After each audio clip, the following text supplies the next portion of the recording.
নমস্কার, প্রণমামি জগৎজননীতে আপনাদের স্বাগত। স্বামীজি বলতে আমরা কাকে জানি?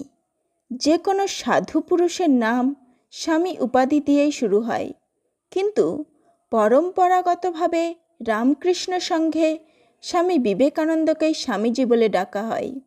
স্বামীজি এই ভারতের উন্নতির জন্য যে সমস্ত পরামর্শ দিয়ে গেছেন, আজ আপনাদের শোনাব তারই কিছু কথা। আপনারা শুনছেন প্রণমামি জগৎজননী থেকে। এখানে নতুন হয়ে থাকলে এটি সাবস্ক্রাইব করে বেল আইকন ক্লিক করে রাখুন, এ ধরনের আলোচনা যাতে সবার আগে পান। ভালো লাগলে অবশ্যই লাইক, কমেন্ট ও শেয়ার করতে ভুলবেন না। ঠাকুরমা স্বামীজির চরণে প্রণাম জানিয়ে শুরু করছি আজকের আলোচনা। স্বামী বিবেকানন্দের মতে শিক্ষা হলো কোনো পুঁথিগত বিদ্যার অর্জন নয়, বরং মানুষের অন্তর্নিহিত সত্তার বিকাশ। এটি তথ্যের সংগ্রহ নয়, বরং মানুষের মধ্যে লুকানো সম্ভাবনা জাগিয়ে তোলা এবং তাকে কর্মঠ, আত্মবিশ্বাসী ও চরিত্রবান করে তোলা। স্বামীজি মানুষকে কি বলেছেন?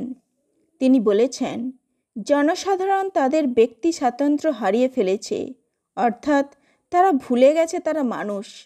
আমাদের সেবার মধ্যে যা তাদেরকে জীবন্ত ঈশ্বর হিসেবে দেখে, তাদের মর্যাদা পুনরুদ্ধার করা হবে এবং তারা অনুভব করতে শুরু করবে যে তারা মানুষ, বরং ঐশ্বরিক। স্বামী বিবেকানন্দের মতে ধর্ম মানে মানুষের ভেতরের দেবত্বকে উপলব্ধি করা এবং সেই অনুযায়ী জীবনযাপন করা।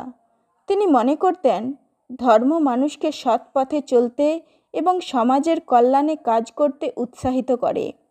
স্বামীজি বলতেন, কী কারণে হিন্দু জাতি তাহার অদ্ভুত বুদ্ধি এবং অনন্য গুণাবলী সত্ত্বেও ছিন্ন বিচ্ছিন্ন হইয়া গেল? আমি বলি, হিংসা। এই দুর্ভাগা হিন্দু জাতি পরস্পরের প্রতি যেরূপ জঘন্যভাবে ঈর্ষান্বিত এবং পরস্পরের যশ খ্যাতিতে যেভাবে হিংসাপরায়ণ, তাহা কোনো কালে কোথাও দেখা যায় নাই।